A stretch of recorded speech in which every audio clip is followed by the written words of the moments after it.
CCA की और videos देखने के लिए सब्सक्राइब करें और बेल आइकॉन को दबाएं। तो उसे ऐसा लगा कि कोई ये लड़के मेरे साथ ज़बरदस्ती कुछ ऐसे कर रहे हैं जो मुझे दारू भी सहयोग कर रहे हैं, पिला भी रहे हैं और ये भी कर रहे हैं। तो उसने हमारे पास फ़ोन किया कि मैं यहाँ पे हूँ, कुछ 4-5 लोग ऐसे मेरे साथ कुछ कर रहे हैं, तो यहाँ आ जाओ तुम। इन लोगों ने मेरे पैसे भी खर्च करा दी। घटना बहुत खतरनाक थी, जिंदा जलाया गया। तो सब में खबर फैल गई, कोई जला के मार दिया। हमारा ये इतना अत्याचार बढ़ता जा रहा है। हमारे छोटे बड़े भाई बहन हैं, दूसरे गांव में जाना छोड़ देंगे क्या? सख्त कार्रवाई कुछ नहीं हो रही। सब ये ठाकुर ही कर रहे हैं, और तो कोई गरीब आदमी गोली नहीं मार रहा, ना कोई मर्डर कर रहा। यही कर रहे हैं, और इनका भैया ऊपर बैठा रोकने के लिए। कच्चा समाज एक होगा, एकजुट होगा, संघर्ष करेगा, लड़ाई लड़ेगा, इसके लिए आंदोलन होगा। जिस व्यक्ति ने ये घटना की है, जो लड़का अगर कश्यप समाज का ना होके किसी बड़ी जाति का होता या मुख्यमंत्री जी की जाति का होता, तो शायद अब तक सोनू के घर पे बुलडोजर चल चुका होता। लेकिन क्योंकि एक कश्यप समाज का बेटा है, गरीब का बेटा है, इसलिए ना उसकी कोई जन सुनवाई है। और ये भारतीय जनता पार्टी की सरकार, इस सरकार में गरीबों पे, दलितों पे, कश्यपों पे, इनके अलावा किसी पर अत्याचार अगर आपने होते हुए देखा हो तो मुझे बताएं। कपसाड़ की इतनी बड़ी घटना एक दलित लड़की के साथ, और ये 5 तारीख की घटना जो सोनू कश्यप के साथ हुई है, उसमें मैं जानना चाहता हूं भारतीय जनता पार्टी के यहाँ के विधायक जो पूर्व संगीत सोम, या यहाँ के जिला अध्यक्ष, या यहाँ जो मंत्री हैं इस क्षेत्र के, या पूरे उत्तर प्रदेश के जो मालिक हैं, उन्होंने क्या कार्रवाई कराने की कोशिश की है।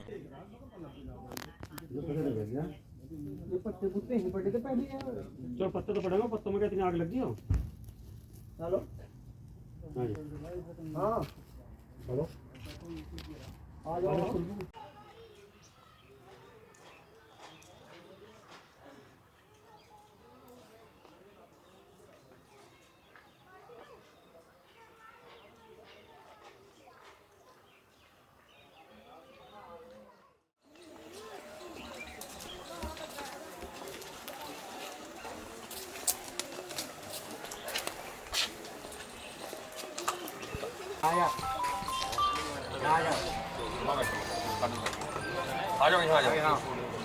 ये ज्वालागढ़ है जी, वो मुजफ्फरनगर का रहने वाला है, हमारी मौसी का लड़का।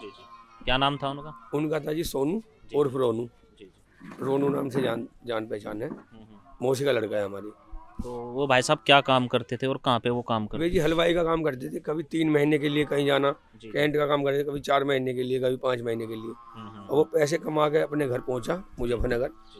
उसके पास वो 80,000 रुपये लेके हमारे गांव के लिए निकला कि अपना यहाँ आना, हमारे अपनी मौसी के पास उसे आना था। और यहाँ दादरी पड़ता है गांव, सगोत्री रोड पे दादरी। दादरी से टेम्पो मिलते हैं सलावे के लिए। सलावे के लिए आके वो सलावा रुका। सलावा रुकने के बाद जी उसने किराया दिया टेम्पो वाले चालक को। उस टेम्पो चालक ने उसके पैसे देखे, और फिर उसके साथ ही वो टेम्पो चालक हो गया। कहने लगा कि मैं तुम्हें वहीं छोड़ दूंगा ज्वालागढ़। फिर उन्होंने रास्ते में कहीं चाउमीन भी खाई। जहाँ चाउमीन खाई वहाँ 4-5 लोग थे वे। तो उसे ऐसा लगा कि कोई ये लड़के मेरे साथ ज़बरदस्ती कुछ ऐसे कर रहे हैं जो मुझे दारू भी सहयोग कर रहे हैं, पिला भी रहे हैं और ये भी कर रहे हैं। तो उसने हमारे पास फ़ोन किया कि मैं यहाँ पे हूँ, कुछ 4-5 लोग ऐसे मेरे साथ कुछ कर रहे हैं, तो यहाँ आ जाओ तुम। इन लोगों ने मेरे पैसे भी खर्च करा दी। तो हम, वो मेरे से छोटा है जो अच्छा, वहाँ आपके किसके पास फोन किया था उन्होंने गांव में पहले? हमारे पास गया, मेरे पास गया जाएंगे। तो वहाँ देखने गए उसके पास, उसे देखा तो वो वहाँ नहीं था। हमने फ़ोन किया, भाई कहाँ है? कह रहा मैं यहीं हूँ ऑन रोड। वो नशे में, हमें लगा कि नशे में आवाज़ आ रही है। और पीछे से एक लड़का कह रहा था कि चल पहले दारू पिया। तो उसने कहा तुम यहाँ आ जा, मुझे लेके जा, मैं यहाँ इन लोगों के साथ हूँ। तो वो फ़ोन छीन लिया, उसका फ़ोन कट गया। तो फिर उसे इधर उधर देख के हम लोग आ गए कि चलो भाई, घर का अपनी बहन का फ़ोन लाया था कि चलो भाई, यहाँ नहीं आया होगा। फिर हमें पता चला थोड़ा 1 घंटे 2 घंटे बाद अंधेरे में कि किसी ने 4-5 लड़कों ने एक लड़के को जला के मार दिया। घटना बहुत खतरनाक थी, जिंदा जलाया गया। तो सब में खबर फैल गई, कोई जला के मार दिया। पुलिस ने ढूंढ ढांड मचाई, तो पता चला कि एक लड़का था जो जिंदा ही जला दिया। तो उसमें CCTV कैमरे निकाले गए। तो उसमें अगले दिन शिनाख्त हुई करीब 2 बजे, फ़ोटो देख के कि हाँ भाई, उसने बताया जब मरने वाला पकड़ लिया, टेम्पू चालक था वो, उसे पकड़ लिया लड़के को। तो उसने बताया कि ये गाँव ज्वालागढ़ का कश्यपों के मोहल्ले का रिश्तेदार है जिसको मैंने मारा है। तो जब पुलिस हमारे पास आई, हमने शिनाख्त की। शिनाख्त में पहचाने नहीं जा रहा था वो, तो हमने जूतों से पहचान की उसकी। पुलिस ने हमें एक बंदा पकड़ के दे दिया कि इसने मारा है और नाबालिग है। तो हम आगे उन्होंने कार्रवाई नहीं करी, उसे बंद कर दिया। तो हम चाहते हैं कि जांच दोबारा बैठे और जो दोषी हैं उनको सजा हो। ये बताइए कि हमारा मौसी का लड़का है, वो हमारे घर पे आ रहा था, रास्ते में उसको इतनी इस कदर दारू पिलाई, इसको कुछ दारू पिलाई या कुछ भी खाया खुआया, इधर गांव से लेके उधर लेके गए उसको। किस लिए? इस पैसों के लिए? क्या इतना लालच बढ़ गया, इतना अत्याचार बढ़ रहा है? क्या आप लोग, ये हमारा समाज है, हमारी मदद कोई नहीं करेगा? हैं? आप हमें इस बात के लिए तसल्ली दे दीजिए या हमारी बातें वहाँ तक पहुँचाइए जो हमारी कोई सुन सके।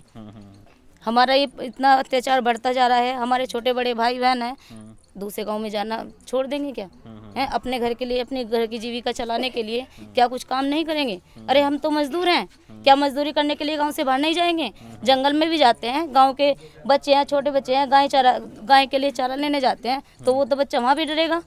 हैं? डर क्या कि हमारे गाँव के पास वाले गाँव ने किसी को जला के मार दिया, अरे हम भी डर गए, हम भी अकेले जाएंगे क्या? कोई हमें जला के नहीं मारेगा?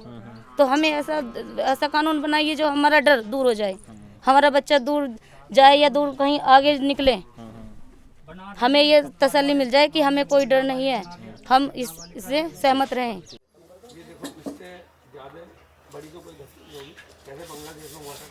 हमारा कारण कहना तो यही है, प्रशासन सही नहीं है, प्रशासन के सही होना चाहिए।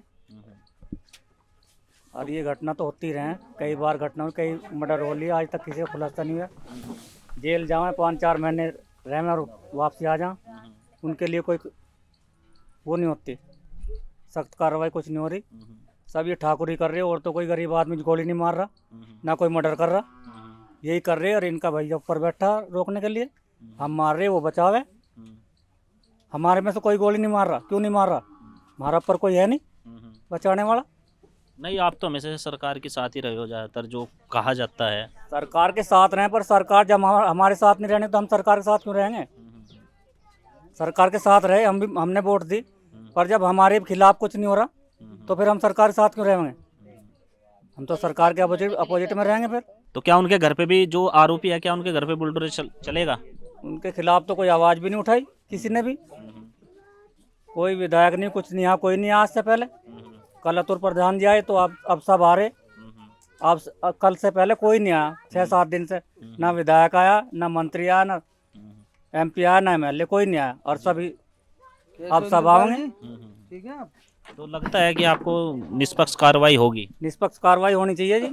अगर आपकी मांगे नहीं मानी जाती है तो अगला कदम क्या होगा आपका? अगला कदम उठाएंगे, बिरादरी को एक करेंगे, सबको कच्चा समाज एक होगा और एकजुट होगा, संघर्ष करेगा, लड़ाई लड़ेगा, इसके लिए आंदोलन होगा।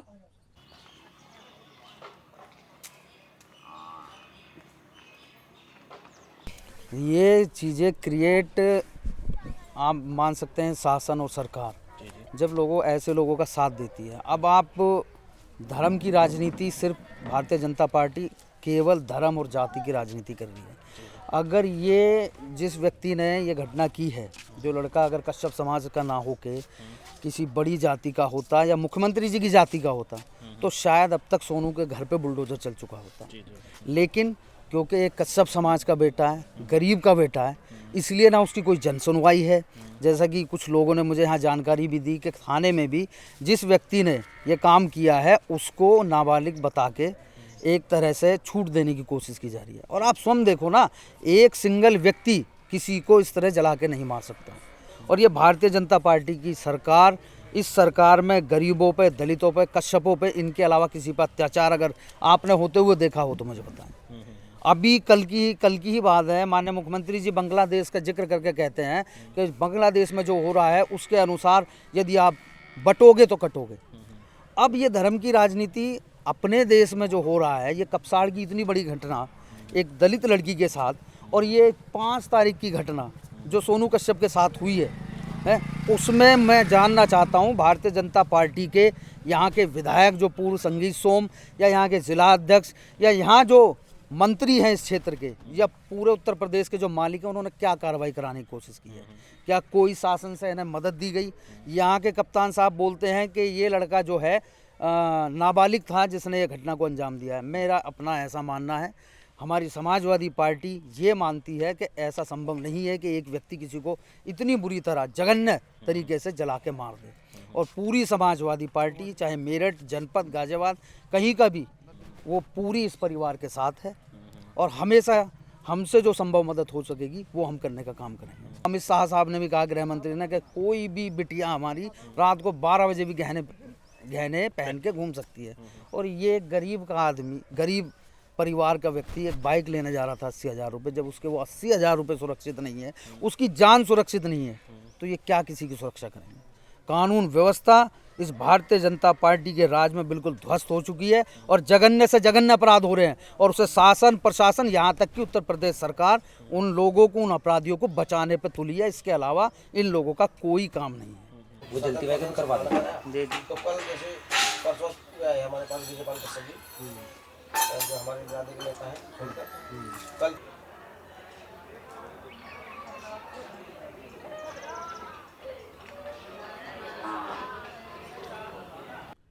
इस QR कोड पर स्कैन करें और CCA के दोस्त बने।